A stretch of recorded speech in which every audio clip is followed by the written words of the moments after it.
Hey guys, welcome to Fleet Yards. Not Track Yards, Fleet Yards. We need more L causes for 2020, but Tim is going abroad, even though he's already abroad. So yes, that's the ad for the ad. Okay, and yes, Trek Yards, that's you. Says full spoiler warning. Yes, this is a review will of course have spoilers if you're doing like a full, I would assume a full review. So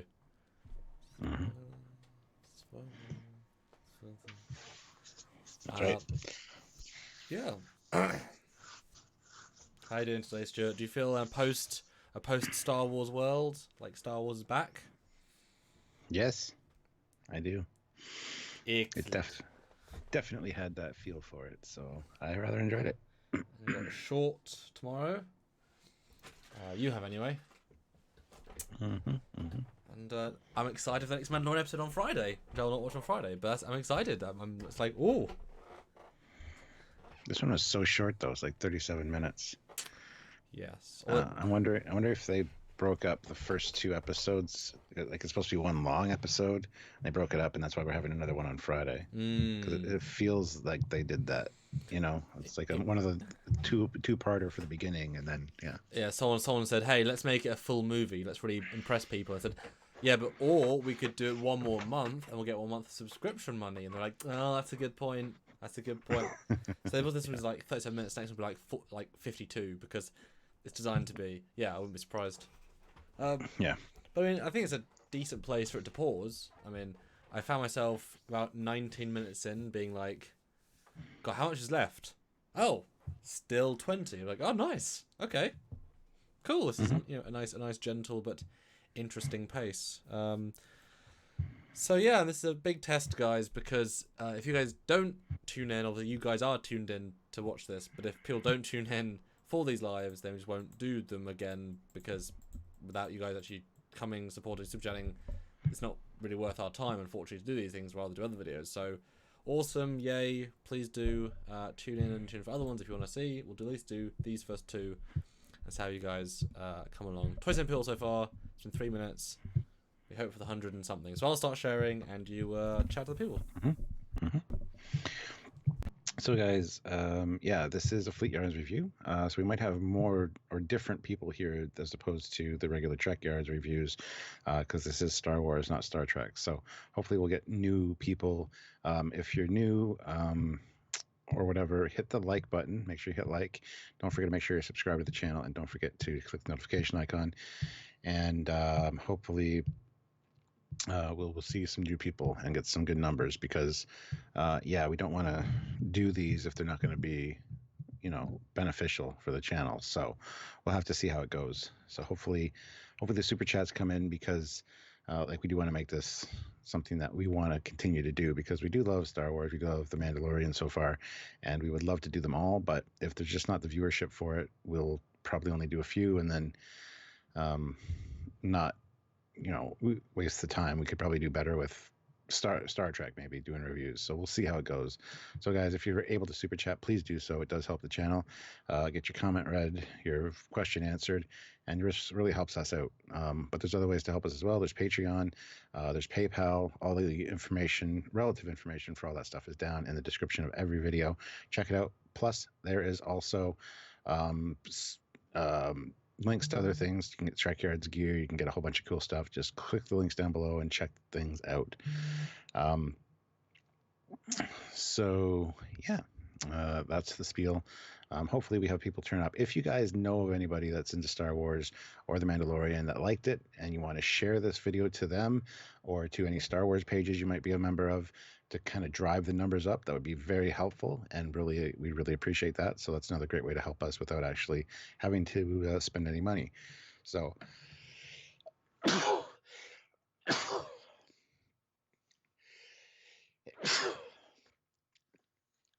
there, the sneeze has spoken.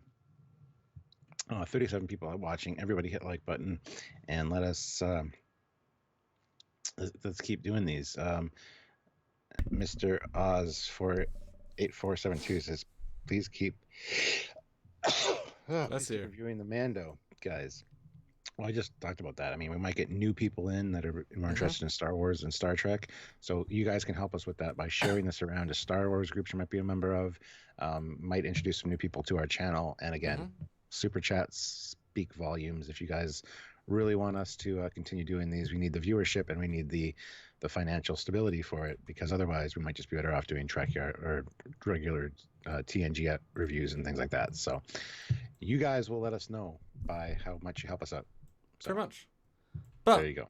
so Stuart, I know you did the first reaction. Obviously, I stayed away from that beyond the I was barely awake, so I was able to share it.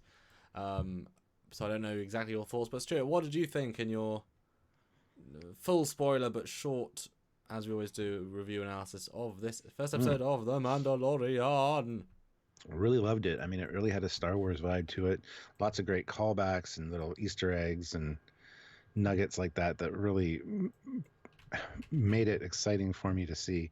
I'm very excited to see more. This had a very Star Wars feel to it, and it did feel very much like a Western. Mm. Um, Hmm. Hmm. like you could definitely just replace the characters with Westerns, and it would be John the exact Wayne. same Yeah. thing. Yeah, even the music had that kind of vibe to it, and I know that's what they're going for because it's bounty hunter. It's on the outskirts. I love that. Hmm. Hopefully they keep that up, Mm. but also get more. You know, I want to see. I just want to see these kind of outer rim planets. I'd like to see more Hmm. Empire, things like that. I know the Empire is kind of defunct at this point, but Well, we its do see them in claws the have trailer. been trimmed, but it's still, I mean, they've still got Yeah, thousands of ships and millions of people, so it's, if they yeah, rallied, it'd be a exactly, useful force, just. Yeah. exactly. Mm. So yeah, that's kind of my thoughts on it. I'm super excited. I was happy to see it. I just wish my Disney Plus would start acting properly. I don't know about any of you, but for me, it was buffering. There was lag. It was kind of annoying to watch. And even today, I tried watching some of the other stuff on Disney Plus, and it was the same thing. So I don't know if it's just the streaming service that's having issues, or it's just probably overloaded with people at this point. So Well, they probably had I don't no know. idea, really, I really no good idea how many people are actually going to watch it. Until you actually start, you don't ever know. Yeah, Um, yeah. But we have a few super chats. So yes. before we get to your reaction, we'll read Yeah. these. Fat Produce puts in $5. I'm kind of Thank you. mad that Disney took this long to come out with a Star Wars production that they actually gave a shit making. Hashtag never remove his helmet. Oh, he'll remove his helmet. I'm sure by an episode or two in, we'll see his face. But I do love how calm and cool he is, and yet sometimes he seems like he doesn't seem as gruff as you would expect. He seems like easygoing kind of guy. Um, but yeah, Mazarus puts in $5. Thank This you. super chat is to support the channel and say thank you for all the times you read my non-super chats, which these guys do all the time. Yes, we do try to focus on the regular chat as well. Mm-hmm. However, super chats are super great, and it's funny because a lot of channels don't even read super chats, Mm. um, which I think, which I think is not only odd but dumb. Yeah. But anyway, yeah, Yeah, and just remember, guys, this is a show we're doing, so the chat is there to sort of we take bits and pieces from. But if we just read the chat, then the show would just be for chat. But we do also rely on we like the fact that you can watch us after the fact as well as a show. yeah, yeah. And Jarzia puts in Jazzy, $2. I have spoken is destined for meme land. That's just amazing. That character, I love him. I have spoken, yes. yeah, Um, yeah. yeah, so many great things about this. Mm-hmm. Just excited to talk about it. Although that being said, for 37 minutes, there was not a lot of dialogue. It was Mm. a lot of atmosphere building, a lot of world showing, and that was fantastic. That's kind of what Star Wars is. So, yeah. Well, Anyway, it's what it can be. If you look at the last two films, that's not what it is. If you look at the prequels, it is, but always too much. yeah. And the original three, it wasn't really, except in moments when it should have been, and then those are balanced better. Um, Yeah, I like that he says little dialogue. It feels like a very minimalist show in a good way. Hmm. You know what I mean? It's just giving what it needs to give in a very sort of sleek, refined way. I love the simplicity of they physically took a drone and filmed a real environment and just put a ship flying over it. Hmm. Okay, great. Simple, clean, effective. Says everything to do. So I watched it like 2 hours ago. I thought it was great. It's funny. Most of the reviews I had you can't help but see things online said it was great, Mm. and a couple said, "Oh, it's trash." I was like, "Oh, okay. At least there are some Ugh. mixed, so we don't know which to look at." Because I mean, you know, varying opinions. We know that Last Jedi was 50-50. You either love it or you hate it. There's nothing really in between. Um, I had a lot of faith in it because the people involved, who are better creative people than J.J. Abrams or Ryan Johnson, so they're just better, and you can tell instantly this is better made than either of those two films. You know, I mean, Last Jedi might have better visual spectacle, but I will take a cleverly written, scene in a bar than a big flowy, running around on a dewback shouting "Yeehaw!" You know? Yeah, yeah. Well, Kiki Holistic says I couldn't watch it. Screen froze. I gave up. Mm. Yeah, it happened to me multiple times in each of my viewings of it.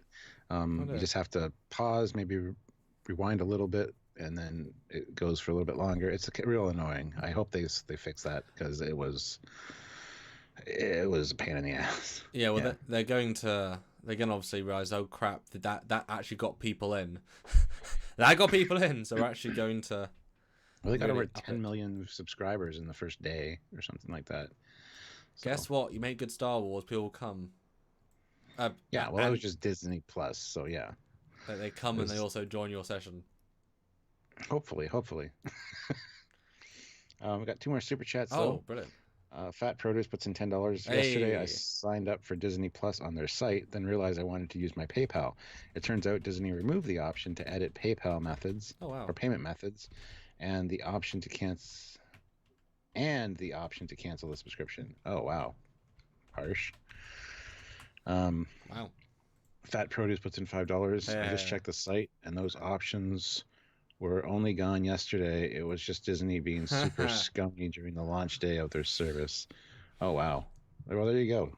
Yeah. Fat Produce. Hopefully that works out for you anyway. Yeah, pretty much. But yeah, it was a good show.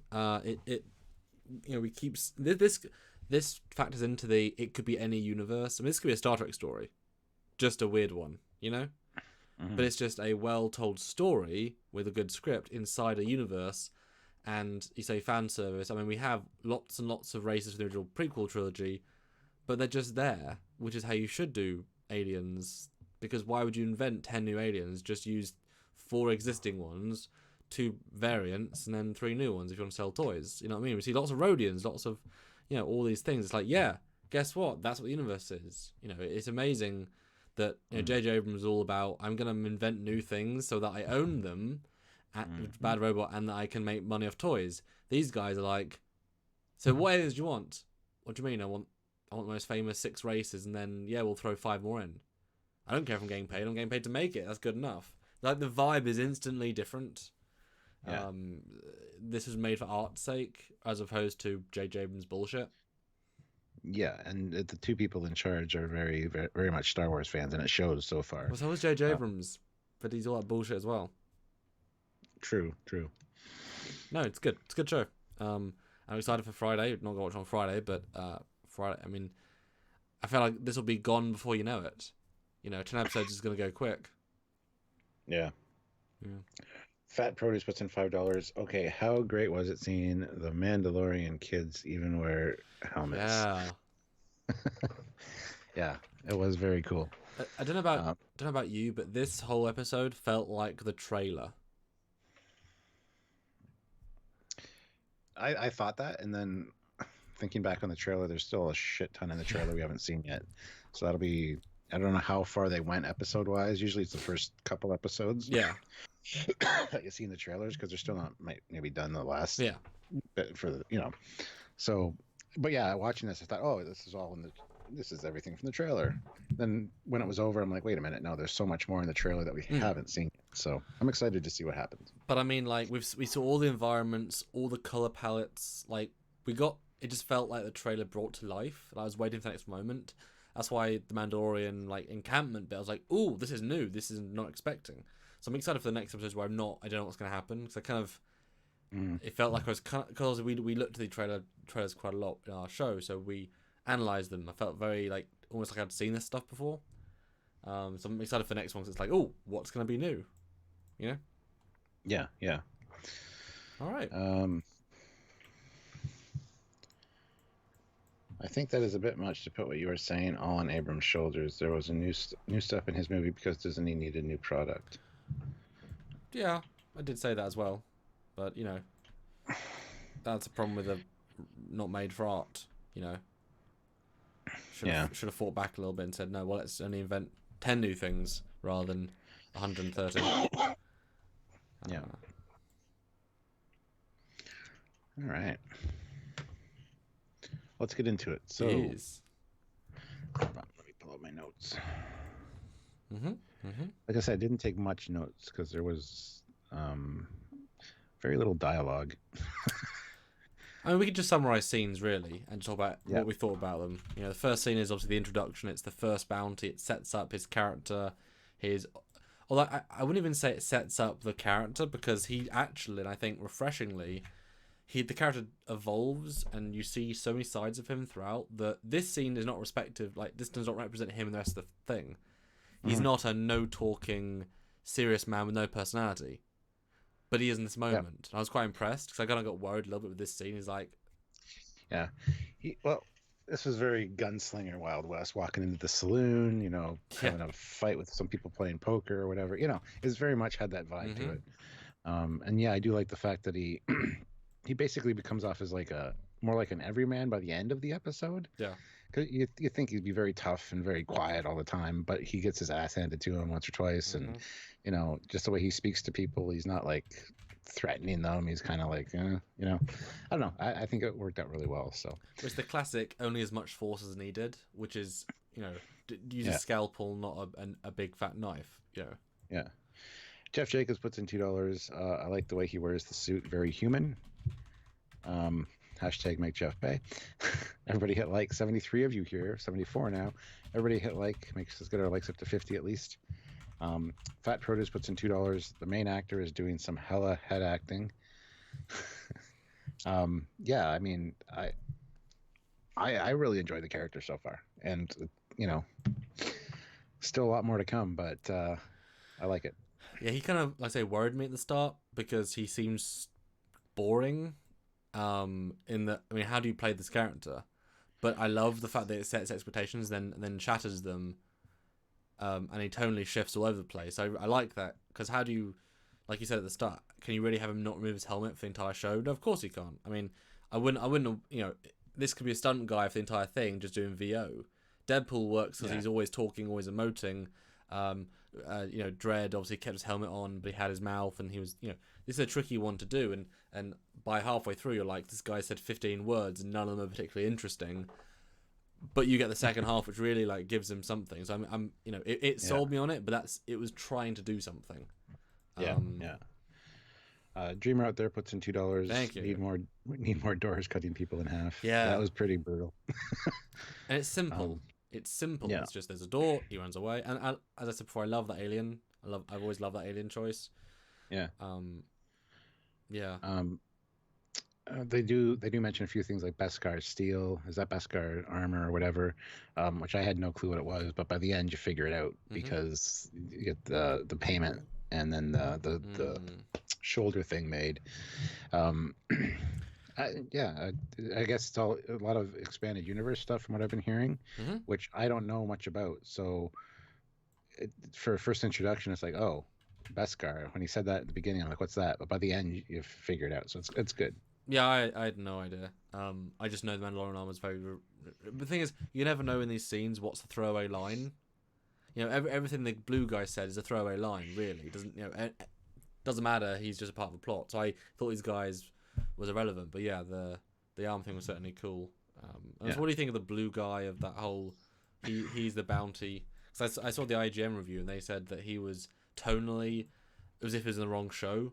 He was acting a lot different to everyone else in the tone of the episode. I kind of feel the same way. He's very diminutive and very quiet and doesn't look like somebody that would have a bounty on him necessarily. And if you do, you try to get away from the bounty hunter. He was very much like, oh, I'm just gonna go with you. It's fine. Yeah. I mean, maybe just because it was a Mandalorian. I don't know. It's true. Reputation does help with those sort of situations.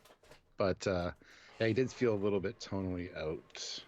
But I got the sense that he's a blue collar criminal. Like, they never say what he does, but I got the sense he just like was Yeah. tax evasion or something really basic, and so Yeah. therefore tonally he's like, "This is not my world, man. Just give me a break." Which is why I like the fact that the Mandalorian takes the assignment that, you know, isn't this basic bitch assignment that he's been doing for probably a couple of years now. It's like, ugh, do I really have to capture a guy that proposes no threat? How is this challenging? So I kind of felt that's this. I mean, the scene's easy.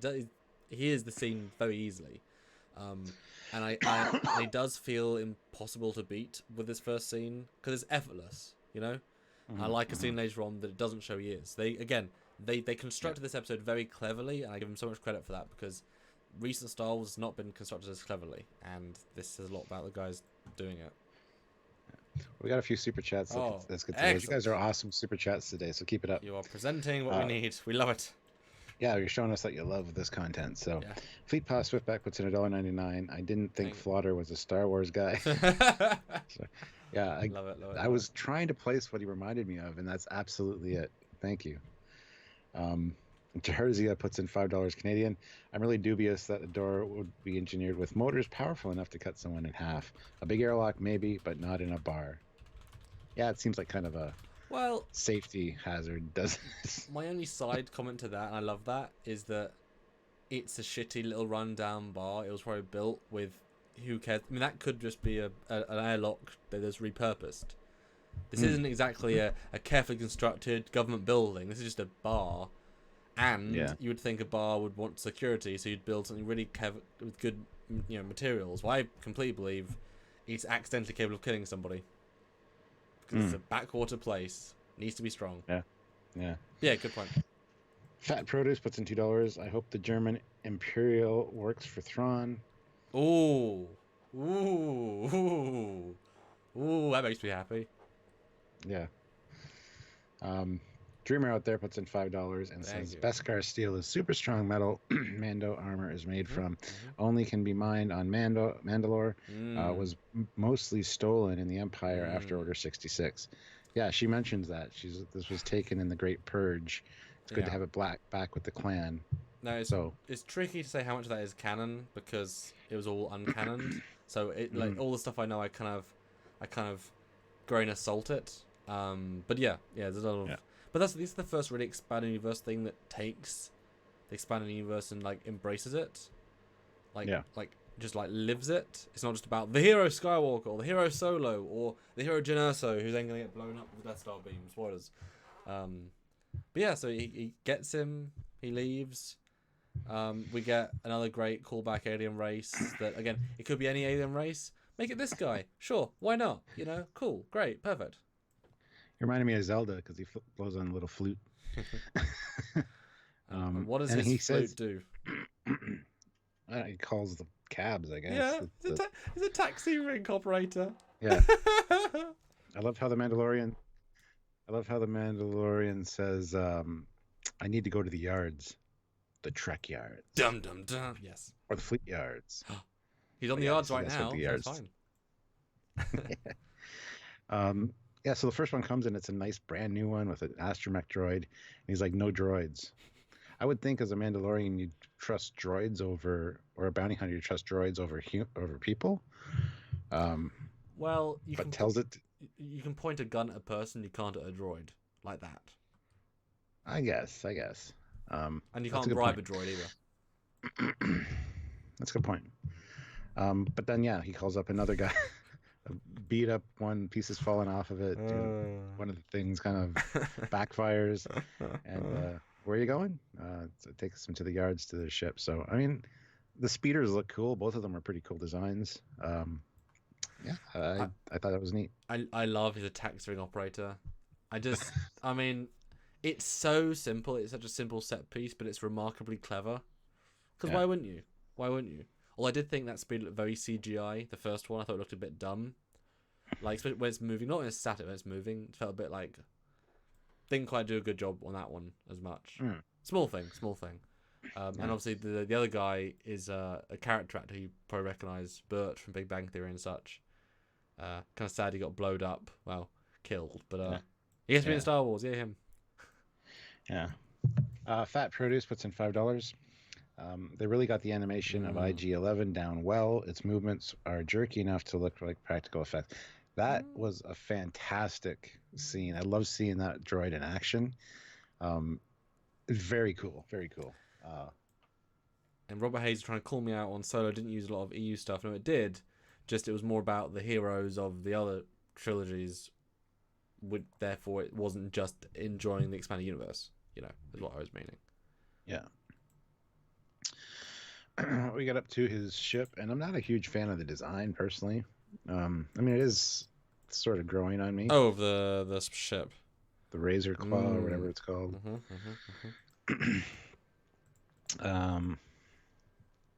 Yeah, I mean, I don't know. I hope to learn more about it too, but it's not very big as we see the inside of it, and it's kind of a simple layout, and I like that. Although I'm concerned where the landing gear go, because later when you see the back of it with the ramp down, there's not a lot of room for the landing gear to go in there. But anyway, who notices those kind of things? Yeah, I mean, does it have to make sense, Stuart? Does it? Yes. Yes. Yes, it does. Yeah, but anyway, the dude gets eaten by the ice monster. I forget what it was called, but by the way, John Eves, he might have to undo it at some point, but he accidentally just announced the new Trek show name. oh really? Yeah, the Nickelodeon one. There were two trademarks done a little while ago, but he just put on his website which one he's working for in 2020. So it's now confirmed the Nickelodeon show is called Star Trek Prodigy. Oh, good God. And he's working as illustrator on that in 2020. So he just confirmed it. Oops. Yeah. Just updated his. But that means he's fine, Stuart, because he just updated his website and it says 2020. Yeah. So yeah, I think I talked to Doug. Talked to the other day. He's talked to him, so okay, fine. phew. But there you go. So it's called Star Trek Prodigy, and that's the which actually makes sense. Nickelodeon. He's just a really smart guy. That's kind of cool. Yeah. In a sort of a dumb way. It's Nickelodeon, so you know. Oh no, it's Star Trek Wesley Crusher. That's what it is. Probably. But yeah, this ship. I mean, it is just a Star Wars Serenity from Firefly. Yeah. More cumbersome. I think it fits well into the universe. It's both plain and fun at the same time, so I think it captures that well. It's not trying to be anything amazing, but it's definitely not Slave One, even though it's got some little elements. So I like it for what it is. I mean, I would totally have a model of it, but it's not trying to be something special. But that's kind of a good thing, you know? Yeah. Yeah.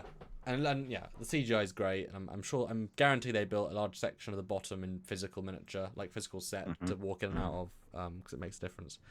But yeah, I love how this beast like attacks the landing gear, and then he uses his zapper gun, which is exactly what he does in the animated short that's in the Christmas special, the holiday special. He actually uses it to zap the beast he's riding as well. So to use it in the same way, kind of, was really cool. Although, you see how hard it was yanking on the landing gear? I wanted later in the show when he's actually landing for the landing gear to come out and kind of have some sparks or some damage, because it's perfectly fine, but it really shouldn't be. It doesn't look very strong. I mean, it depends. And obviously you meant Boba Fett used the gun. This is not Boba Fett, but we know what you mean. Different Mandalorian, same gun. I mean, you would assume though that, I mean, it's just teeth. This is space age alloys, you know. It's like if I mean, do you think a creature like this could bite through a shuttle canopy?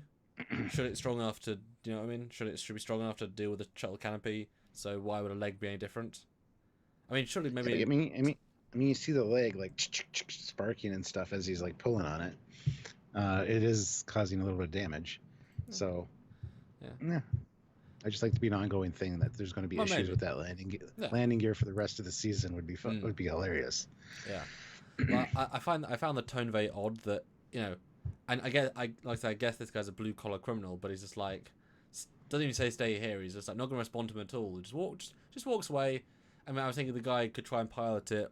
I'm sure there's ways he couldn't, but he felt very unconcerned. Which is a fun, odd tone to this start. But the whole start's meant to give us a very interesting feel. Yeah, and even when the guy's like, I gotta go down and use the toilet, essentially, he goes down and he like beep beep boop boops the little thing and opens up the armory, and I'm like, why not just grab a gun? You know, Yeah. I mean, it's a Mandalorian again, so maybe you really don't want to point a gun at a Mandalorian, but if you're being captured, you might want to have a gun just so you can maybe get away, hopefully. Um, who knows? Anyway, Yeah, that was a weird scene. I'm assuming they just pressed the first buttons he found and accidentally opened the gun cabinet. It was like, oh shit. Let's. I'll worry about those later. But yeah, it was weird to go straight to the guns because it's like, yeah, he would just pick a gun. Because at the very least, he could shoot the ship and destroy it. You know what I mean? Like he can still cause damage, even if he can't hurt Mandalorian. He can still damage the ship. I just think it was a strange thing for the Mandalorian to let him just wander around and have that not locked to the point where somebody could just do and open it. Because that seems a little bit sketchy, especially for a bounty hunter who's, I don't know. I just thought it was a little bit odd. No, it's absolutely true. Tonally, it's odd, but I mean, it probably works. Yeah. Yeah, the guy is definitely no real criminal mastermind or threat. Yeah. But Mandalorian. I love how he mentions Life Day. You know, I was trying to get back for Life Day. And why is that reference, Stuart? Because that was a very distinct reference there. It's because of the holiday special. It's Life Day is basically Christmas in the Star Wars universe. So that was kind of cool. Well, kind of. It's a holiday. A holiday season. It's a Wookiee specific holiday, which other people celebrate. So I find it odd that he also celebrates it, but I mean, whatever. But it's such like a little. I think it's a nod rather than reference, like because that's not canon. The holiday special is not canon, so like they're re-adding it in, but in a different context. And then you find the carbonite. I love seeing how small the hold is. That was good. Like it's not a big ship; it's a small ship. Yeah, like you can get the layout of it perfectly. Like you can see the ramp at the end. Yeah. When he was walking towards the carbonite units. I mean, it's not a big ship. Fleet Pass Swift back puts in $1.99. That gun cabinet would make Lorca drool. It would. That's funny. And guys, 90 people watching, which is awesome. 52 likes. Hey. We're doing well. So click like. You know you want to. Want to. If you're new here because you're not used to us doing Star Wars stuff, by all means subscribe, like the video, click the notification icon, and if you want to, have us do more Star Wars stuff, feel free to super chat, get your comment ready, your question answered, whatever. Jeff definitely helps us out. So if you can, please do so. There's also share around. Share it to start people that would like Star Wars. Yeah, I'm also going to share on Twitter. I just realized I didn't do that. I don't normally do that, but I'm going to do it just in case because I have a slightly different audience on Twitter. Yeah. I have much of one, but yeah. Oh, and then he's like, I was hoping to get back by then, but that probably won't happen. And all of a sudden the Mandalorian's just like right there. You're probably right. And I love he's got a little carbon freezing unit in his ship. How handy is that? Brilliant. Don't have to worry about your prisoner basically messing around trying to escape. It's as if it's his day job or something. Right? Like I love how you do he is professional and you get that sense extremely well. Now I don't want to discuss this now because we had a discussion in the trailer, but let's talk about it now. That it's odd that the carbonite freezing is a thing because it was an off the cuff thing. It was a plot point in the other Star Wars to get. In Empire Strikes Back, it was because it was a Bacta gas mine, and they fused that to transport the gas. They would freeze it in carbonite to make it easier to transport. So they were testing it on Luke to see whether he would survive, or they were testing it on Han Solo to see whether Luke would survive the carbon freezing process, to see whether it was viable to transport people. Yes. Now that was The Empire Strikes Back. This is about 5 years after Return of the Jedi. So it could be that word trickled down that, this is a great way for doing this. Yep. And, what better way for, like we've said, what better way for a bounty hunter to take care of his prisoners? You don't have to worry about them. You don't have to feed them. You don't have to worry about them escaping. You don't have to do anything. You can go off on side missions. They're just frozen in your ship. Yeah. So they get delivered to where they need to be, and then they're alive and they can be de-thawed, and or not. The person can deal with them. Yeah. Yeah. Or hung on the wall for decoration. Yeah. So it's a small leap, and I hope they'll mention it at some point. But I mean, Fett, why wouldn't he? Not as a bragging man, but he might have said, "Hey, if you freeze them in carbonite, it works even better." What? Or to be fair, because of that, the Empire might have asked all their bounty hunters after, because think about it, Fett takes Han, and then but that's through the Empire. So maybe the Empire then asks all their future bounty hunters they work for them to freeze them in carbonite. It works. That's the new standard because it worked so well. So I hope that explained it slightly, but I just want to, if everyone caveats why is it suddenly there when it was just a gimmick almost. No, there's a reason. There's a reason. Yeah. Possible reason. And Jarzia puts in $5 and says, "It surprised me that he could fit all the gear to carbon freeze someone in a ship. I thought that big room in Bespin was devoted to carbon freezing." It was, but that was, like we said, that was also a carbon freezing, that was a Tabatha gas mine. That was their bread and butter. So there's probably multiple rooms like that for industrial scale, production or freezing of the gas. So it could be that either the technology has been improved over the years, because it has been a few years now, and installed on the ship, which is fine, or it could just be that was just an industrial sized one. So I have no issues with that at all. Also, while we assume Bespin is a relatively wealthy place, who's to say they could afford the best in, how many factories around the world have the absolute best of any given thing, technology-wise? A lot of them are 50 years old machinery that they don't replace until they have to. Exactly. Yeah, exactly. So I have nothing against it really. It's a relatively simple process, especially if it's just the confines of a 6 foot, 5 foot to 7 foot person.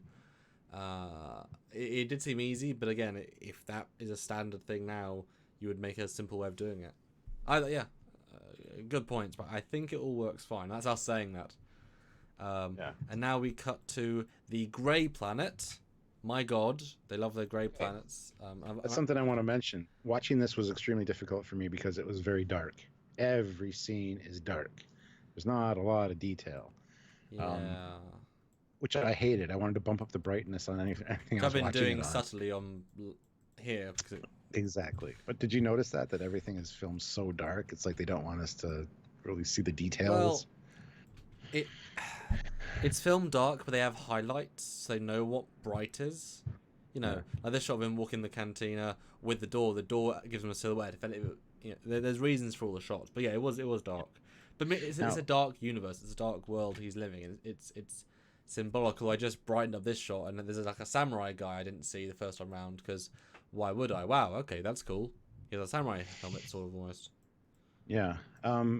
Go back to where he's landing. First of all, you can see some of the ships on the landing area. There's some cool looking designs from the top. Like you can see one in particular, which is really cool. Oh yeah. I want to and that looks like a Carillion freighter, just with like warp nacelles on the side. They actually look like Federation. Like zoom in. Yeah, well, actually, wow, that's cool. Because we did see a ship in another scene. That probably is it. That's fun, actually. Yeah, wanted to make sure I got that. So that really is just a warp-driven Falcon, isn't it? It is.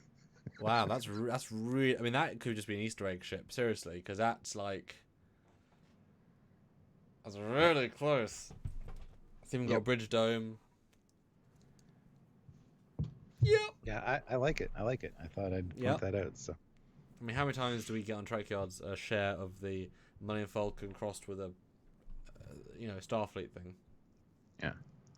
Nice. Cantina. Not the most interesting cantina. Yeah, the lighting is bad here. They should have had some neon lights placed to add some extra accents. This is a better mix of unknowns and knowns, but really they go past so quick that we get Apollo Creed himself, Carl Urban. No, not Carl. Not Carl. What's his name? Carl Weathers. There we go. Close. Yeah. There's a call. Fleet Pass Swiftback puts in $1.99. Looks like the Warp Delta from Enterprise to me.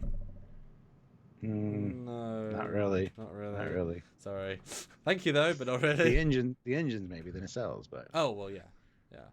So what do you think of this whole scene with this guy? 'Cause it's quite a long scene, quite a slow scene. I thought it was great. He says that was fast. Did you catch them all? I thought immediately Pokemon. Bad phrasing. Did you catch them all? Did Pokemon you bounty hunt them all? Right. Mandalorian.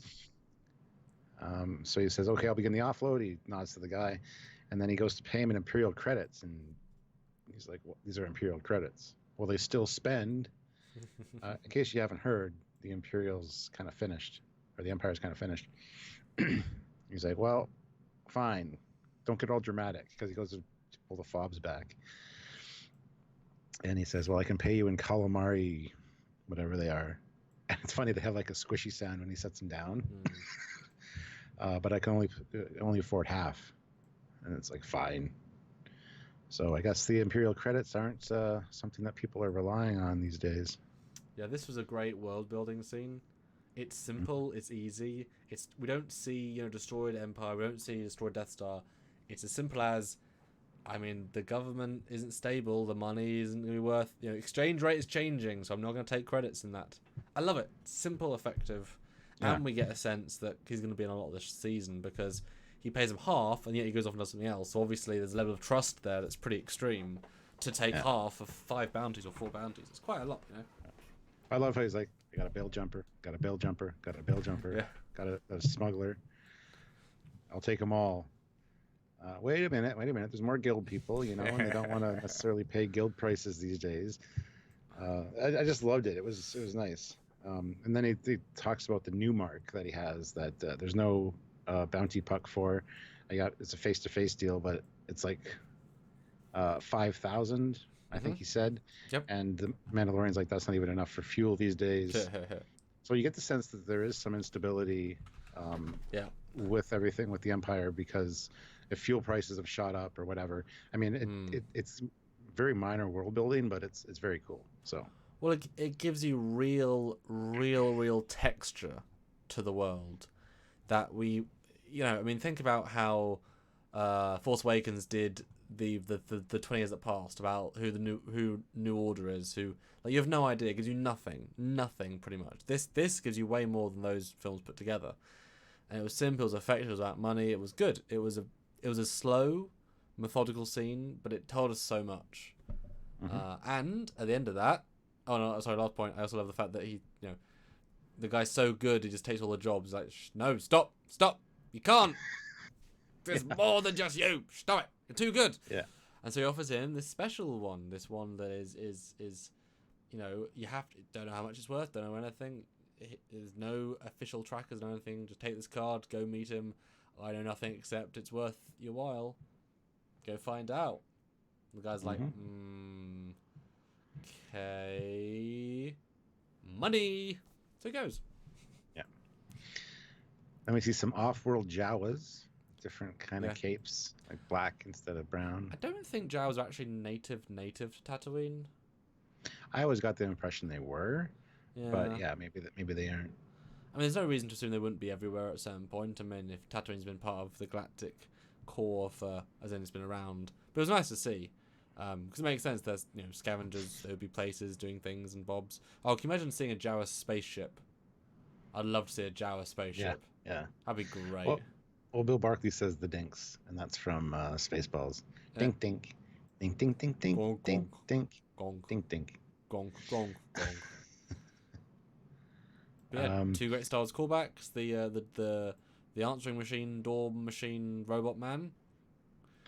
Yeah. And a gonk droid on the inside. Great, perfect, simple, effective, and boy, these stills are really dark, aren't they? Jesus. Now, they are. They're very dark.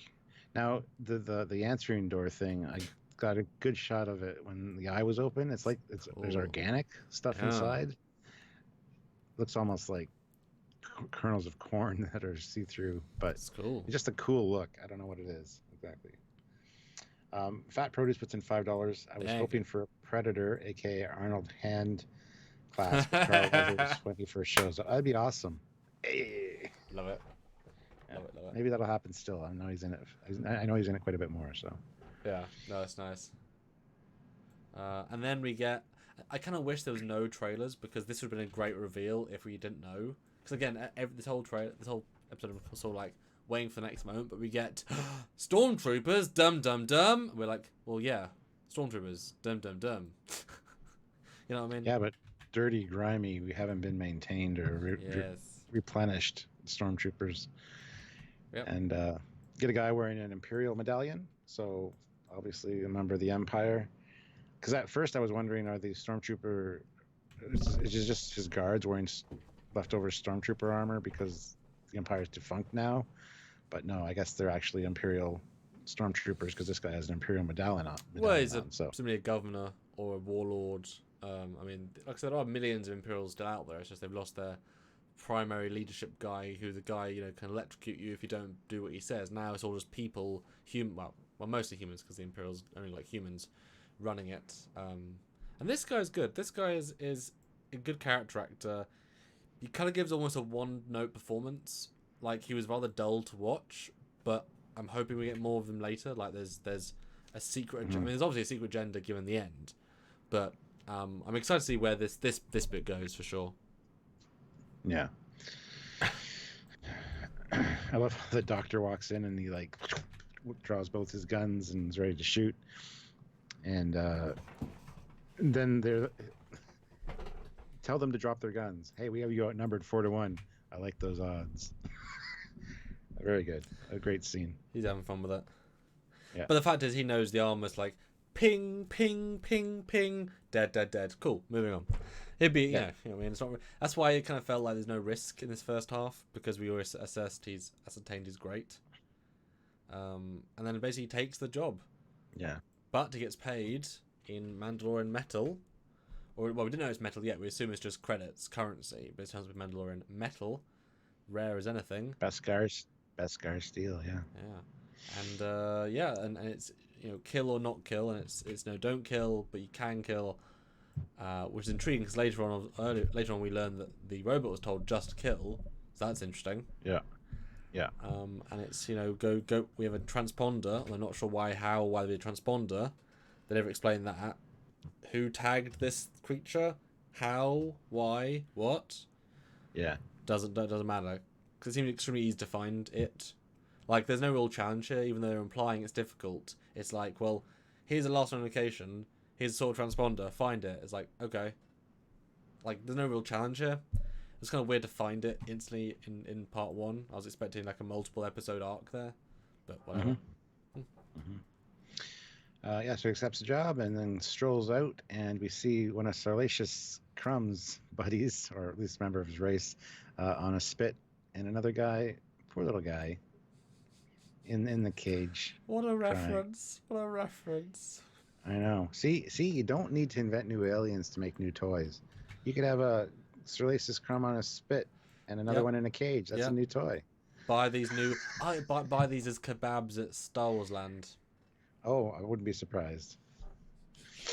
No, but just subtle little things like this. It made me wonder how much this costs to produce, because you got to make all these droids, you got to make all these aliens, these creatures to inhabit the world, because I'm sure not all of them are CG. No. Like, this must have quite the budget and be quite an extensive job getting these towns and things set up that he's, you know, inhabiting. Well, we know that there's going to be a big shootout with stormtroopers in the same town, so I'm guessing they planned it carefully that, you know, we'll build 2 town sets, then they'll be using like 4 of the 8 episodes. So every time you like, they always say every minute of screen time is like, you can dedicate like 50 grand more to it because it justifies the time, you know. But I can imagine a lot of this stuff is, you know, used from other films. Like all the stormtrooper armor is just reused from, you know, Rogue One. A lot of the aliens, I'm sure, is just redressed, or I'm sure a lot of it now they've built this massive archive of things. You know, like they don't need to have all the blasters made; they have all the blasters already. Just kit bash new ones, so it gets more and more effective the further you go, which is cool. Yeah. Jarzia throws in $2 Canadian. Galaxy's Edge needs to offer a pork roast. Yes, they do. And Neon Demon says 10 million per episode. Yes. Wow. And Fat Produce has a great comment. The best thing about the CGI in this was the subtlety of it, minus the obvious ship and large aliens, although you could tell when the miniature was used for the ship and when the real people was when the aliens, because you could tell quite a few things. Hold on, I'll be right back. Just 1 second. Okay. Hello. Driving. Hi guys, that was a fun thing. And could you guys tell, or did you guys know that there was a miniature used for a lot of the space VFX? Oh my god. wow, it was frozen and suddenly you were there again. I was like, what? Shit. Okay, that was weird. I teleported in. It's fine. You did. Watch the live. Seriously, watch the live. It's really like that was really. I'm watching. Oh, it's like bing. Yeah, that was really abrupt. That was great. Oh man. Yeah, you were talking about models. I was just Did they use miniatures? Yeah, I was just saying, did people realize how much of the ship was actually a miniature? Quite a bit. Oh, cool. So anyway, yeah, he goes down to the Mandalorian hangout and see lots of Mandalorians, even the kids, as was mentioned, wearing helmets. Well, this is Then so dark, so let me increase the brightness of these goddamn scenes so we actually can appreciate them. Yeah. And it was funny because when I was watching him come down the stairs, I'm like, how hard is it to go downstairs in that helmet? Because a lot of times if you wear a mask or a helmet for Halloween, it's like you're watching the steps because you don't want to trip and kill yourself. I wonder how many takes that took. He hasn't memorized the steps because otherwise, Maybe he phoned up LeVar Burton and said, hey man, how do I walk when I can't see? But this was my most surprising bit. Because we never really get a sense of the Mandalorian culture from any of the films because Boba and Jango aren't Mandalorian; they just have the armor, so we never see an actual Mandalorian. Yeah, we see him in the Rebels and Clone Wars a little bit, and they're quite specific. But most people haven't seen that, so this is our first introduction to real Mandalorians. And to see kids in the armor and everyone wear the same helmet or at least variants, is very odd. But for me as a fan, it's rewarding. I love you bumping up the brightness. It looks so much better. I wish they would have kept it bright. But but as they pan down, you see the Mandalorian symbol, which I always thought was cool. I wanted a tattoo of it at one point. And later, the other guy mentions the mythosaurs that the ancient Mandalorians used to ride. I wonder if that's a mythosaur skull. Anyway, Fat Produce puts in $2. Commander says bigatures in Kiwi accents. Bigatures, it's a good name. I can't do Kiwi. I'm English. I'm not Kiwi. I'm sorry, I can't do it. I'll say bigatures in English. That's close enough. What do you think of this like Spartan helmet though? This because it's very on the nose, isn't it? Honestly, it took me a little bit out of it. It looked too Spartan-esque, too Greek. The horns were a nice touch, but the shape really bothered me. It felt too Earth-like. Yeah. It took me out of the Star Wars universe for just a second, and then I'm like, whatever, it's fine. You know what it does? It makes you realize how actually, we nicked the shape that is a Mandalorian helmet. It's like, no, they just took a Spartan helmet and they customized it for space. When you suddenly see him next to it, it's like, oh yeah, that's what it is. I never thought that, but it's like, yep. Like, it looks cool, but yeah, it's very, it's too grounded. And I found it interesting that he gave all of the money, so I'm sensing that just as they're meant to be, they're very clan-based, so this is his clan. Mm-hmm. He's giving all of his earnings to them to help support his brethren, which I thought was a very nice. Like, it straight away turns it from this, hey, I'm a Mandalorian murderer, killer, yeah, to, ooh, yeah, okay. Mm-hmm. There's levels to this. I was like, yes, excellent. Yeah, like she says, this is very generous. The remainder will go towards helping foundlings. Yeah. And we get the whole foundling flashback. Now, foundling, to me, sounds like he originally wasn't a Mandalorian, but got found as an orphan by the Mandalorians and raised as a Mandalorian. So is he an actual Mandalorian? Because foundling, to me, suggests somebody that was found when they were young and raised. So that's really interesting. I would assume it's more because to make him not a Mandalorian, called Mandalorian, is a big, massive cop out. For me personally, that would kind of hurt it tremendously. I like that, but I would push it one direction towards him being actually Mandalorian, saying that he was found on a planet where they didn't have clans because they were trying to survive without the Empire seeing them, and he was found as a non-clans person, brought into one of the groups. So he was not born into a group; he was an outcut, an extra. So similar, but still Mandalorian. I love this melting scene. It's really simple and cool and artsy and yeah. Trout Bum Womprat puts in $2. Thank you. Back up to the Boba Fett cameo, lighten the scene. Well, What Boba Fett I mean, cameo? I know what you mean. There is a dude with the correct spike out the helmet, but I mean, given the fact that they all have similar helmets, I'm not gonna put my money on this Boba Fett because I mean, there's you know lots of them would have that. Why wouldn't they? Yeah. I mean, it's close, but I wouldn't put money on that. I think that's risky anyway. I mean, to be fair, I mean, well, not to be fair, he's not a Mandalorian, so it'd be weird to have him in this Well, enclave. it's not the same kind of viewer either. It's bigger than Yeah, Fett's. yeah, So close, but no cigar. yeah, Yeah, I I saw it would too. not say it's him at all. But she makes him a new shoulder guard Yep. with it, which is great. And I love how when she's attaching it, there's like blinking lights on his shoulder. Huh. There's like blue blinking light. Huh. Like, well, never would have thought that, but hey, that's cool. Yeah. And the forge is neat. I gotta say, the forge is neat, especially Yeah. in the reflection on the Mandalorian's helmet. I thought that looked really cool. Yeah, some nice. I'm sorry, I got a lot of screen caps here because I was trying to get the flashes of what was going on. Yeah, So that's fine. And I was waiting for the droid dickers, but we didn't get that, so there's still, again, waiting to reveal that, even though we already know it. But that's fine. And then we get a very George Lucas wipe from his face to the ship. yeah, very Star Wars wipe. Made me laugh a little bit. And then we get beautiful landscape, beautiful landing. Although it does kind of shudder. It's the wrong leg. I love the ramp. I love the fact the doors, the thing that brings it down comes up, and this is definitely. I know. Yeah, I don't know if anybody else noticed that. I want to make sure I got that too. Like the hydraulics that bring the door down, slide up and go away. I like that. Not sure why, but it looks great. I love this. Obviously, practical set. I wouldn't be surprised they built almost the entire thing. Love it. Love it. Love it. Yeah, yeah. Same way he uses his viewfinder and he sees these. What the hell are they called? Blurks. Yes. Something very simple. Yeah. Yeah. Oh. We don't know that quite yet. Hold on. Bib Rhodey 12. Mandalorian said after Return of the Jedi, so Boba Fett is dead. Well, in most comics and games, he escaped.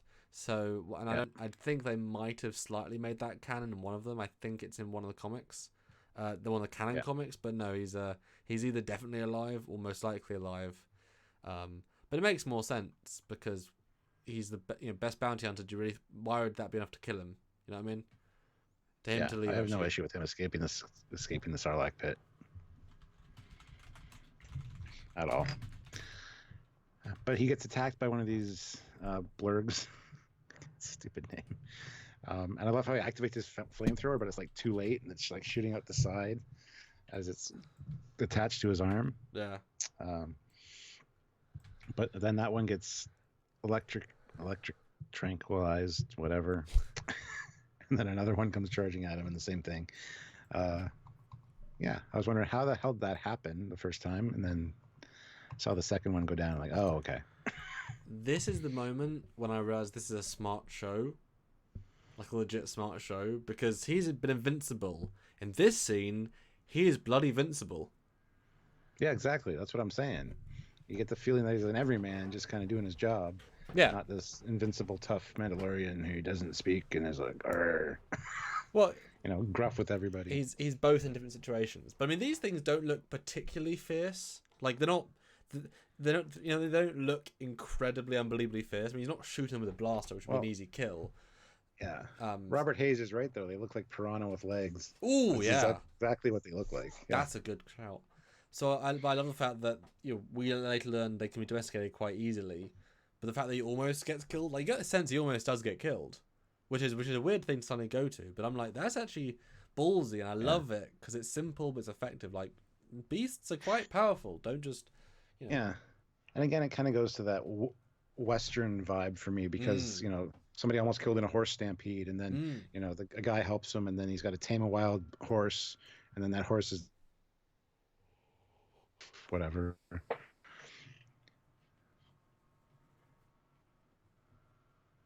So yeah, I definitely a Western vibe.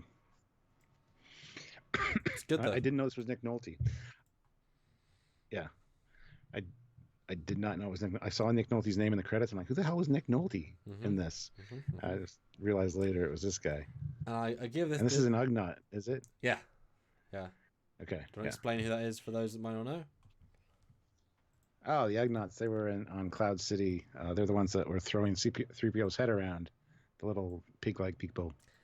And again, why invent a new race? Use one of the existing ones. Give them some depth. Yeah, Enterprise. I mean, don't get me started. Speaking of Enterprise, Stuart, 104 people watching. 109 on my screen, so everybody hit like. Let's get up to 80 likes. Come on, we can do it. Yeah, so we're actually doing very well so far.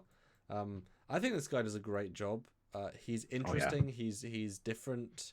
The fact that he brings a personality very quickly. I have spoken. Seriously, great is practical. They made that trade off. He's whereas Mars Kanata is CG, has full motion, but you care a lot less. You know, she's forgettable, really, in my opinion. Anyway, this dude, real. His face is obviously animatronic. I think they do some CGI to help get more motion. Because a few moments you're like, that's not a real mouth movement because they're doing too much. But for the most part, he doesn't do much moving. But for some reason, the lack of movement makes him feel more real. Because guess what? Israel! Not Israel, Israel. So I give him credit. There was a good choice rather than make him CG and, yeah, good job. Good job. Totally agree. And Robert Hayes says, Enterprise, they brought back the Andorians and Tellarites. Yeah, barely. But then they invented the Xindi for some reason when they had the Gorn, the Kzinti, the Lyrans, the Hydrans, a whole bunch of other races that were mentioned. They might not have owned those. They could have used, but don't get me started. I know that. I understand that there's reasons for it, but it's just silliness in my opinion. But anyway, we're not going to talk about Enterprise right now. But yeah, the scene in his house is really nice. What are you asking to help me? Half of the bounty just for guiding? That seems a bit steep. No, half of the blurgs. Blurgs. You can have both of them. I don't want them. Yeah. You'll need a blurg. And he's like, I don't know how to ride a blurg. Yeah. And the next scene, it's like, yep, on the ground. And then he's like, do you have a land speeder or a speeder bike I can hire? Like, come on. No. Oh. Well, Jason Womack sent us a picture of a certainly more looking like Boba Fett cameo. Let me scroll back so I can find it in the actual thing. He is wearing green armor. So it's this frame. And it's certainly closer. It's got the red head element. It's got a cape. It's got green armor. He's got a... Interesting. Oh, the guy that was leaning when they first walked in. I mean, it's more, but again, every variant of armor, Yeah, it definitely looks similar, but it's too red on the helmet. I don't know. And besides, he's not a Mandalorian, so I would think it would be weird for him to take shelter with a Mandalorian group. I would think they'd be annoyed at him for using their armor. You know what I mean? Yeah. It's like the most famous bounty hunter wearing Mandalorian armor is not Mandalorian. I would not be happy with this. Yeah. But yeah, it's a great scene. It confused me as to why this guy is doing what he's doing, because you don't often find characters are just like, yeah, I'll help you because I want to. So I was like, oh, what's the motivation here? But I like it's given credence later. But yeah. Then you get another great scene where he's trying to ride it. This is another scene that doesn't feel like it fits in this series, but tonally, it's cheaper because it's just him on a location, half of the CGI creature, half with a physical. Now you can tell where they reach points where it costs less money to make the scene than higher bits, which is fine. But it shows he's a more developed. It's gives him fleshing out. It shows that while he's a bounty hunter, he's amazing. But guess what? As a real person, as a human, well, not human, but as a person around that, he's not as skilled as you think because, you're not good at everything, and he's not good with creatures, and he's not as good at dealing with people. He's not as, it humanizes him in a good way, and I think it's a good scene, even if it is a bit odd, funny, daft, and the CGI is not as good as it could be, especially later on. It works just fine, but, Yeah. it's good. It's a good character building set of stuff. because he fails and then he succeeds. You know, what do you Yeah, think? because he says, yeah, I think it works great. Again, it's the Western tie-in though, taming the wild horse that becomes Yeah, your best friend kind of thing. But the Ugnug is like Ugnaught, sorry, is like your ancestors rode the mythical or the mythosaur. Surely you can ride this young cat boar or yeah. whatever he says. I know that it's female too because all the males are dead during mating. They all get killed. So Hmm. Jarzia puts in $2 Canadian. Scene was straight out of How to Train Your Dragon. Oh yeah, Yeah. that's true. That too. Yeah. Yeah. And Red Sharia says, "Where is the Boba Fett? Isn't a Mando coming from? Did Disney say that?" Well, I mean, Boba Fett's a clone of Jango Fett, and Jango Fett was a human. So by Yeah. the logic of that, it's like, oh, you're saying all the clone troopers were Mandalorians. No, they're humans, and that's been known in canon for a long time because that was in the prequels, and the prequels are still they were not canon. They're always canon. So no, he's been a human forever.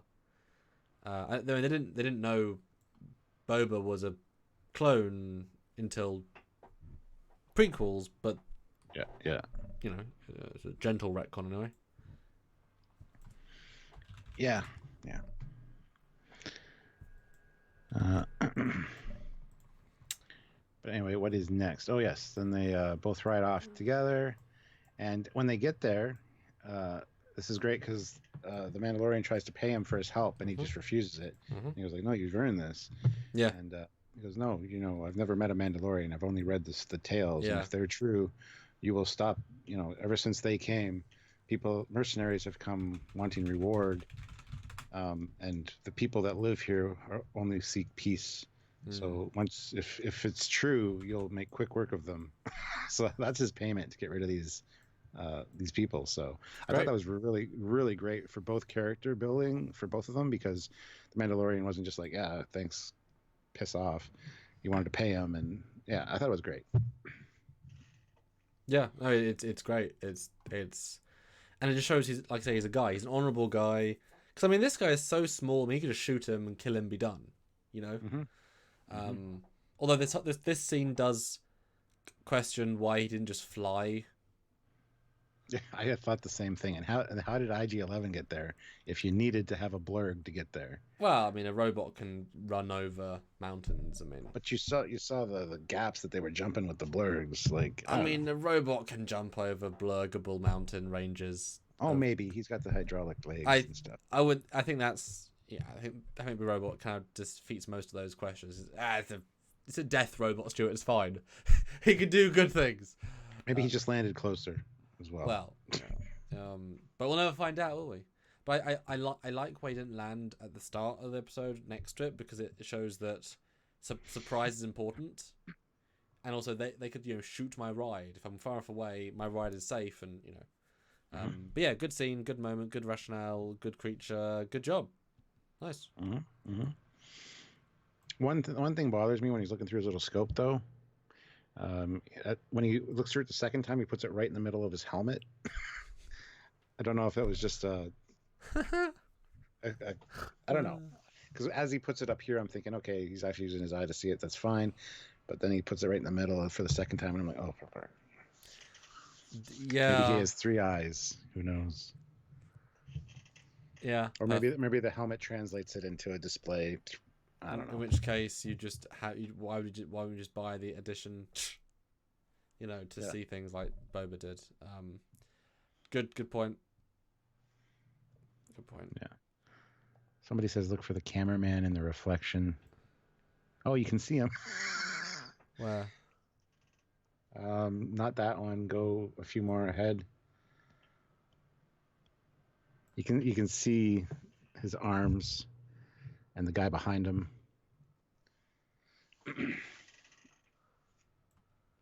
Well, yeah. It's very quick, but you can't see it. That's cool. It's that one. It's that one, yeah. So, what do you think of the non-reveal of IG-88's twin brother? Oh, I thought it was awesome. I thought the Mandalorian was like, oh no, bounty droid. Droids. Yeah. But Bounty droid's a stupid word, but I love it. Yeah. And he's like, I forget what he says, something by whatever order you must now hand over Yep. the asset. Yep. Um, He's talking first. yeah. By sub paragraph 16 says you must now hand over the asset. Okay, we'll do that. Whatever. The But death no, like, android is reading the rule book at them first. I yeah. like that. That's fun. And I got to admit, the way that he targets things so precisely and then spins, and even how his waist like turns around when he. Oh, where'd you go? Well, I just Oh, died, so I there. brought it back. Oh, when his waist turns around when he walks over the body. I mean, it's just the robot is so cool the way it moves. I absolutely loved it. I thought it was fantastic. It's a tricky thing to have though, because as with anything, like any Terminator robot should be able to kill anything instantly. So aim is important. And I just noticed in the Star Wars city, there's portal cubes. Portal cubes. What do you mean? I mean cubes from Portal, the game, or look like Oh, them. oh, Look, guys, that's funny. I mean, they look very similar. They're probably not identical, but let me know. Are they the same as Portal cubes? oh. Yeah, they definitely look like it.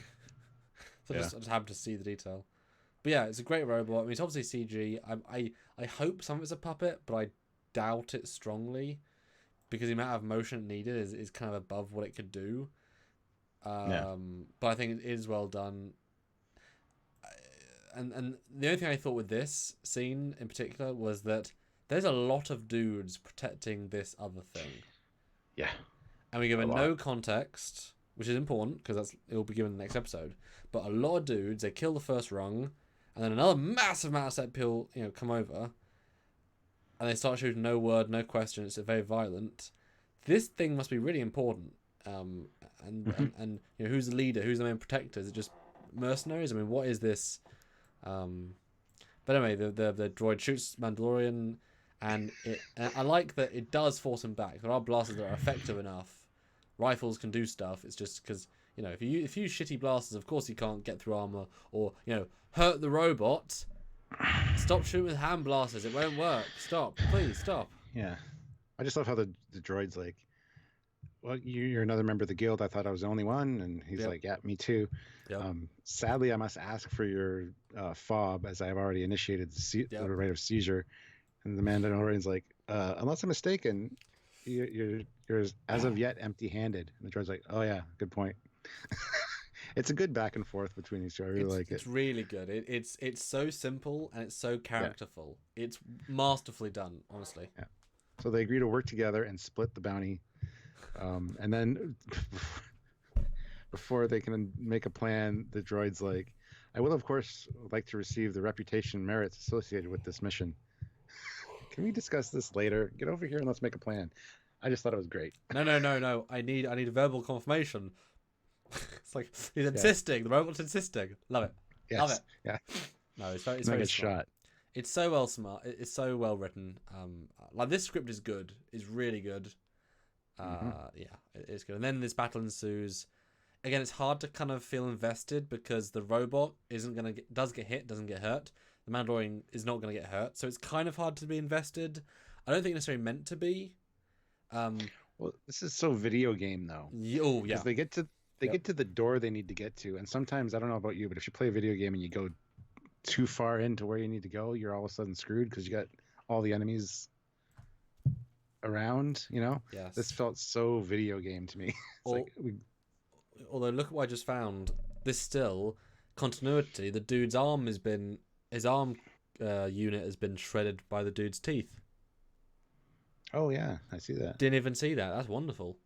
Yeah, that is very cool. Wouldn't even think that was needed, but that's great that it's there.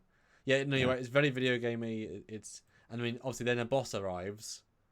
Oh.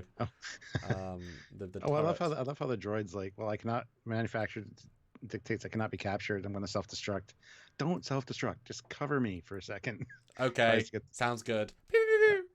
Tries to get the door. The door gets blasted, and so then all of a sudden, the big gun gets pulled out. I will self-destruct. No, don't self-destruct. No, it's great. I appreciate in this scene that they do say we are outnumbered. Like it goes from being we can kill everyone to no, there is now too many. We are. Well, you see how many showed up afterwards. It's like all of a sudden they're everywhere. It's like what the hell? It's a lot of people. Yeah. Whatever this is very important. David Bessick though throws in $10. Hey.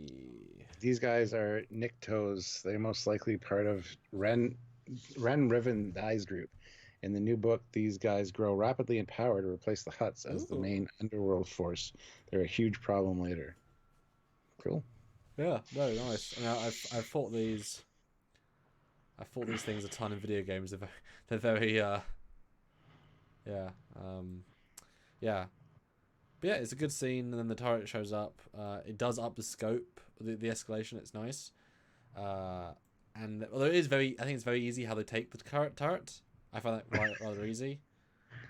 Yeah. And then it yeah. just shoots everyone, and then it's ended. Like, that's a bit like a quick resolution. Like, it's fine, we did it. It's like, okay, but at least it was epic, even if easy, you know. Yeah. But I gotta say, when the droid's just changing angles and like rotating, it's so epic the way he's like every shot counts. So very good. And there's a billion dead these dudes, who again Yeah. aren't new. They're old race, old extended, old original canon. Brilliant. So yeah, they're all gone. He laser miniguns them, and he asks the robot, "Is he fine?" And he even helps him up despite being a robot. Yeah. Love it. I'm going to run a diagnostic. They missed my main wiring harness. Is that good? Yes. For a droid, you're not too bad. I agree. It's great. Great dialogue. I just wish the droid doesn't. Yeah, anyway. Well, we'll see. He might come back. He's just a droid after all. So. I mean, there might be another one. I mean, that's the fact that there's been another one instantly. I mean, they're built to be mercenary killers. Probably kind of a few of them. There's not that many, I don't think, but there's a couple at least. Yeah, I think AG8 was a special thing that he kind of developed his own personality or whatever. But yeah, and I love this head turn. How do we get there? How do we get through it? They both turn. I laughed out loud. It was so fun. Loved it. Again, that's so video game. How do we solve this problem? Oh yeah, that thing. Yeah. Yeah, I was blown away by this scene. It was just fantastic. So much action, very little dialogue, but the dialogue that was said was so on point and so humorous. It was awesome. It was awesome. Mm-hmm. Like I say, the only thing it fails on is that at the start you realize they're not in danger, but it escalates to the point they are in danger. So it works overall because it builds. That's the whole episode. It builds. It creates a scene. It creates a vibe. It's good. It's really good. Yeah. So they knock the door down, and of course there's one guy left. And then he says, "Anyone else? Hello." Yeah. Is there anyone else? I know. I laughed out loud at that part. Yeah. Because somebody's gonna say, "Yeah, me." Thanks. Yeah. But then they uncover this little like egg thingy. Yeah. With some netting on top with of a tracker. It. The tracker somehow has been tracked. We don't know what's we'll hopefully find out, but it's that easy, Mm-hmm, mm-hmm. And then it opens up, and we get a reveal that was spoiled to me by the community. Don't know what it meant, but it was spoiled to me. Yeah. Well, it's one of Yoda's species who's 50 years old, because he says it's supposed to be 50 years old, and the droid says not all species age the same. Mm-hmm. And then it's like, this could live to be centuries old. Shame we'll never know. And it raises its gun. Wait a minute, we're taking it alive. No, my order was to terminate. And then you see the Mandalorian's helmet, and then a red glare, and then all of a sudden, the droid's down. Very well played. It's a legit powerful scene, actually, and it's played super well. But I assume this was a surprise to you that you didn't get that spoiled. Yeah, it was a surprise to me. So what did you think then? Well, actually, the first time I watched this, I didn't see the Yoda creature because the buffering. Yep. So I watched it, skipped over like this little section, and then that ended. Okay, that was cool. It's a baby of some sort. Sweet. Then I saw the credits. The credits have nice artwork, whatever. And then all of a sudden, somebody messaged me going, "Did I just see what I thought I saw? Is that a baby Yoda species?" And I'm like, "What?" Then I rewatched it the second time, and then I saw it, and I was like, "Oh, okay." I thought he was an idiot for saying it, 'cause I didn't see anything. Where's that? What show are you watching? And what do you think? I'm blown away. I mean, I find it odd that it would be a baby for so long. I mean, how long do you have to take care of this damn thing? Well, I mean, Yoda's like 1,500 years old, I think. So, Well, 900 or not? in Empire. Was it 900? Okay. Huh. Hmm. Yeah, he's not. He's 900 in Empire. When Okay. 900 years old you reach, look, it's getting Oh, huge okay. on that. Yeah, not spring chicken. But I thought this was ballsy as hell. I,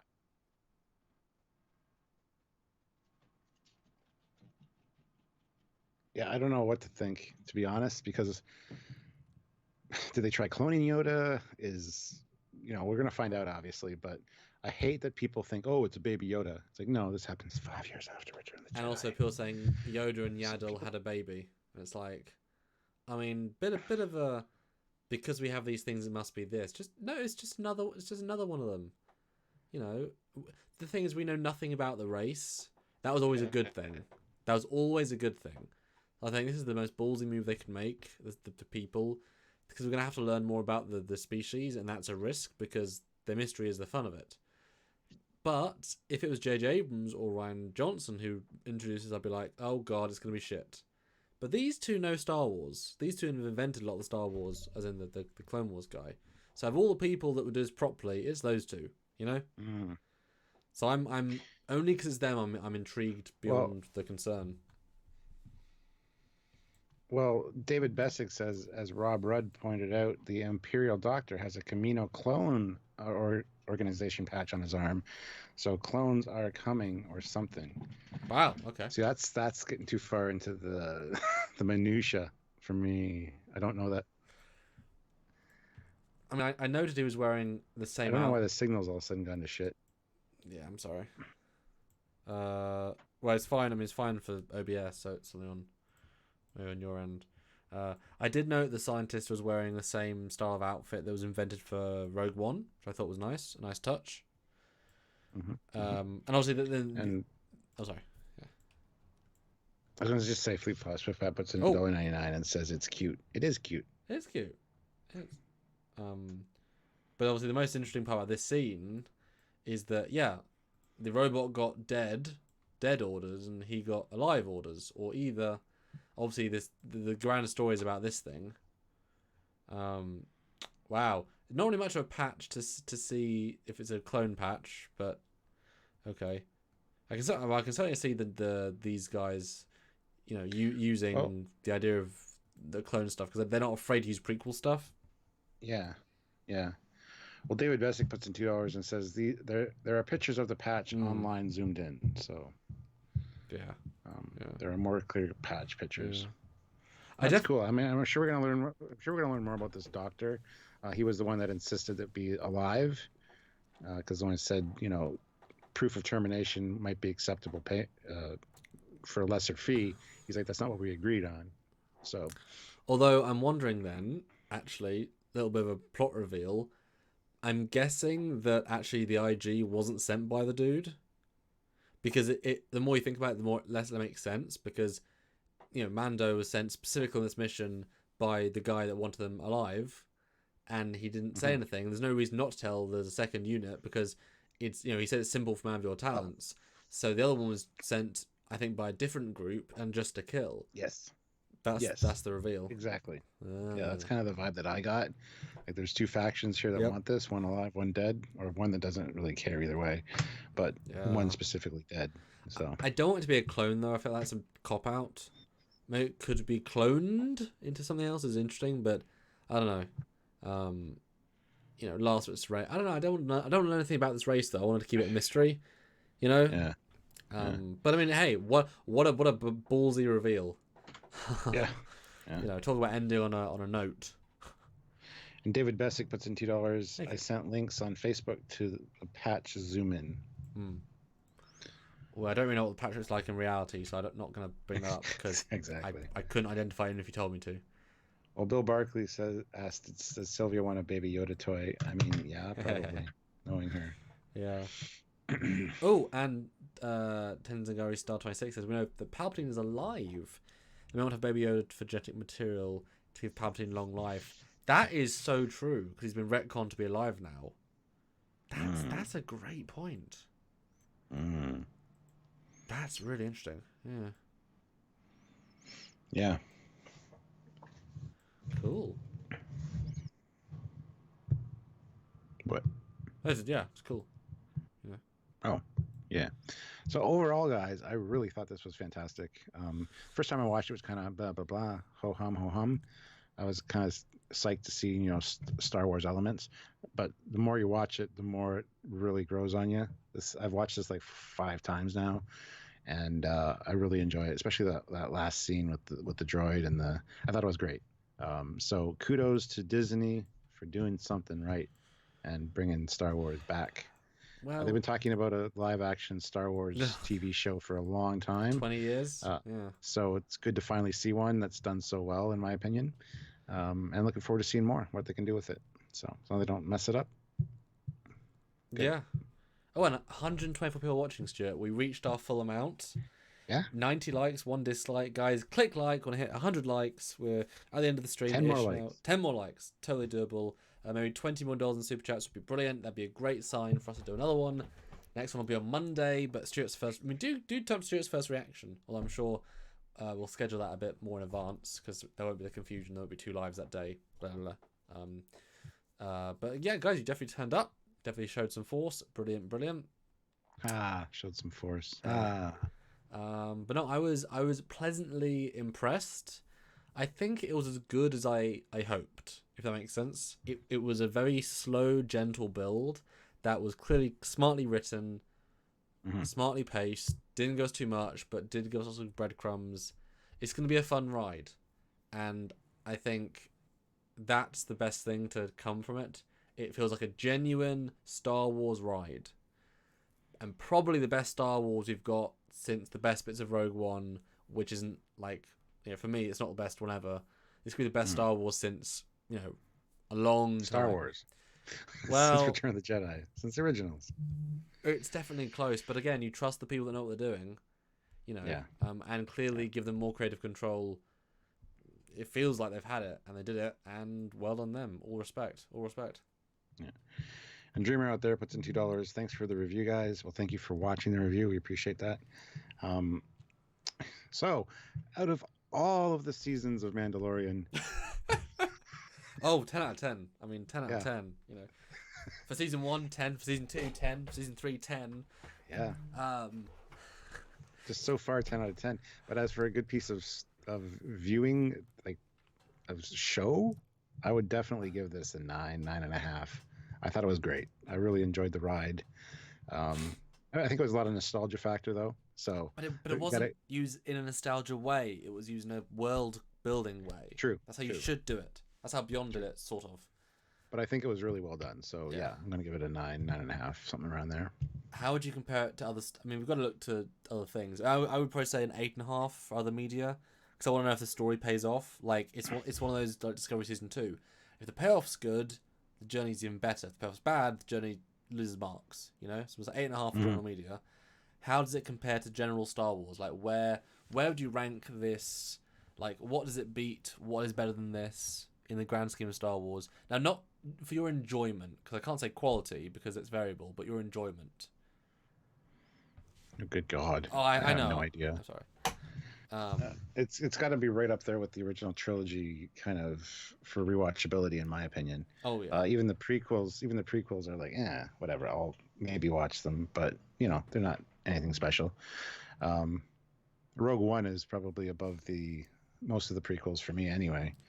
I did enjoy Rogue One quite a bit. So yeah, prequels did. I don't know. I'd have to make an official list. Once Mandalorian's done, then we're gonna have to rank it with all the other movies and kind of clump it and see where it goes, because that'll be interesting, actually. Although, in fairness, since this is 10 episodes or however many episodes, it's like 6 movies.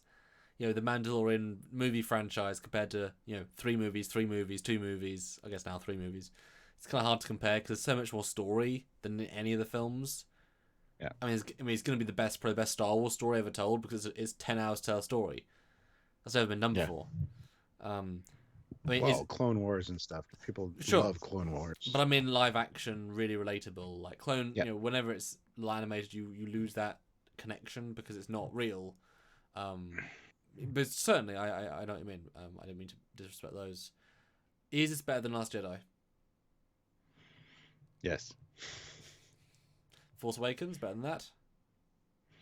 Yes. Okay, cool, good, easily. And yeah, I would certainly put it in the top 50% easily. I mean, this episode was lacking spectacle, but its groundedness is what makes it special. Because and it plays with that because it has these very low key moments. To then like the reason you have the point where he gets to wrangle the creature, it brings the tone and the pace right down to a slow, relatable thing, and then ramps it back up to big battle. You Yeah. give the dips to have the big bits, so that's perfect. Exactly how you should be in it. Yeah. And it, you know, And a lot of people have complained about the length of 38 minutes, but it's just because I think it was broken up between this one and the one we're going to see on Friday. It was supposed to be part one. It's supposed to be like, how for TV they have like a 2 hour movie, and then they get into the show sometimes. I yeah. think that's the same thing here. It's probably like closer to an hour and a half ish, just a little over, like it would be with commercials for some reason. I don't know why they need to do that anymore. Just stop. You got a streaming service, but anyway. Oh, So I think double the way money's always good. I think the way they split it was with this great cliffhanger, and then the Yep. next one's going to be a little bit longer, maybe 48 minutes, something like that. So yeah, that's what I hope for the next one. So I mean, I was fine with the length. I don't know why people complain too much. It felt like it was a good length. It was a full episode of TV. Had a great pace. Had a good payoff. Had a good start. I mean, what do you want? In 10 weeks, you're not going to remember it as a week-to-week show, and you'll watch it as a box set. So it's fine. mm-hmm. Like, you're going on Friday. Why are you bitching? Because people like to bitch. So it's not an hour and 13 minutes like Game of Thrones was. How crap were those episodes? Much worse. I'd rather have a 37 minutes of pure joy than an hour and 12 of not quality. And Dave Walters, yes, the next one is in 2 days. It's on Friday. Crazy. So check it out. Also in 2 days, I'm getting Jedi Fallen Order for the PS4, which I want to play live stream at night. First playthrough on live stream. So if you guys want to join me for that, please feel free to do so. Please make good thumbnails because that'll get more people interested. It's important. Well, you can't make thumbnails for every fucking live you do when you're doing PS4. You can. You just make 12 and you just say part 1, part 2. But then you got to put them in after they process, which is like 2 hours after the streaming's done. You can't schedule a live stream on the PS4. Sorry. Nope. No way to do it. That's poopy. That's a shame. That's why I haven't been doing it. I just use the screen grabs that they give us for thumbnails. But anyway, Jeff Jacobs puts in $2. Hey. Gotta go. Hanging on Faith for 100. Loved it. 9.5 out of 10. Thank you very much, Jeff. Well, guys, 100. We 98. Click, like. We want to get 100 to prove Jeff right. Yes. Prove Jeff right. I'm going to get Red Dead Redemption 2 when that comes out in December on Steam. I was going to get it on Dead Online, but it's had lots and lots of problems, so that was, you're not doing it. I want to play it on my Steam link, so I can play it downstairs on the bigger TV, so I'm going to have to wait till Steam. Yeah. Fleet Paw Swiftback puts in $1.99, says, nice face, Sam, do it again. I don't know which face you were talking about, but... I make so many. Is Jedi Fallen Order coming to PC as well, isn't it? I think it is. Fallen Order? Yeah. Yeah, it is. Yeah, it's on Steam, so I have to get that one as well. Like, it looks good. The problem with Jedi Fallen Order, it just looks like Force Awakens with a less interesting protagonist. Force Awakens or Force Unleashed? Sorry. Yeah. Like, they were excellent. That character was truly amazing. The first one. It looks like a cross between Battlefront 2... Yeah. Battlefront 2 and The Force Unleashed. Yeah. I agree with that. So it looks way more... But I hope it's good. Yeah, and I think they've hidden... I've read a couple of pieces where they say what they're showing in trailers poorly represents it. It's more like when you play, it's like, oh, there's depth to it that you just don't see. But it looks not vanilla to me, but it looks simple. Yeah, well, I rather enjoyed the Battlefield 2 storyline. A lot of people had issues with it. Me too. But I enjoyed it. I thought it was really well done. So I mean, it looked beautiful and it was fun to play. So there you go. Yeah, it had flaws, but I mean, they all have flaws. I mean, Force Unleashed 2 is a garbage story. You can't win them all. But I'm gonna play it. I'm annoyed. I'm annoyed that games in England are now £60 because games were never £60 in the UK. They were £30, but because of the conversion rate, it was $60. We were double at one point. So now it's £60, but that's like $85. because they're like, oh, screw it, we'll make it 60 because everyone knows 60. But no, we're paying like 30% more for a game than you are. And like £60 was never what you bought a game in for the UK. Like, I bought all the headers for like 30. So I'm like, well, I don't want to buy it for 60 effing pounds. Are you kidding? That's just 2 months here of used to internet. be like new games here used to be like $60. Now they're like 80. So, But again, bucks. I mean, that's like, you know, 60 was always the way for you guys. But it really annoys me because it's like they're earning way more by us than you. At least do a conversion. oh yeah, yeah, yeah. If you, yeah, but it's same thing with us with books. I mean, if you look at a book price that has the U.S. and Canadian on it, who cares about the exchange rate fluctuating? We get screwed as Canadians for book prices. Well, so it happens. Well, my processor Threadripper 2 was however much. It was the same in all three currencies, but in fact, I was paying like £300 more for no reason. So yeah, $60 that you guys or they guys pay should be £45 for us. So it's 60, so it's £15 for no reason at all. And when that's the new game, the new games now are $80. So convert that then. Okay, let's convert that. That sounds a bit more close, but let's have a look. Canadian dollars. Because it's like, how can I justify that? You know? 80 Canadian. So you're exactly the same. Yeah. Because that just feels like such a lot of money for a game. Yeah, it is. 45 is too much anyway, but 30 was a lot. But I mean, hey, I'm sure it'll be great, but I don't know. Yeah. Anyway, guys. Yeah. Hopefully you guys enjoyed The Mandalorian. Robert Hayes, you have to consider import tax. Well, no, nothing I was getting was importing. Yeah, no. Anyway. Yeah. Bill Barkley says short trek review on Friday. Yes, absolutely. And Stuart, first reaction tomorrow. Hopefully it'll be worth talking about. Night. Yeah. So yeah, first reaction tomorrow night, then review on Friday, and then Mandalorian Chapter 2 on the 18th, which is Monday. And first reaction by you hopefully on whatever day as well, depending. On Friday night? Yeah, maybe. Probably. And hopefully it'll be 2 reviews for the short trek as normal, the edited one and the live one, so you can enjoy the bite size rather than 2-hour one as well. Because I'm being driven back from my away just for that. And Cool Clerds was Jango Fett Mandalorian. No, went through that before. All right, have a great everything, guys. Thanks for actually turning up. Seriously, this was a test, and you guys passed the test. So join us again on Monday and prove it twice. It's not a fluke. But yeah, it was good. It's worth watching. Tune in. See them. Bye, everyone. Bye, guys.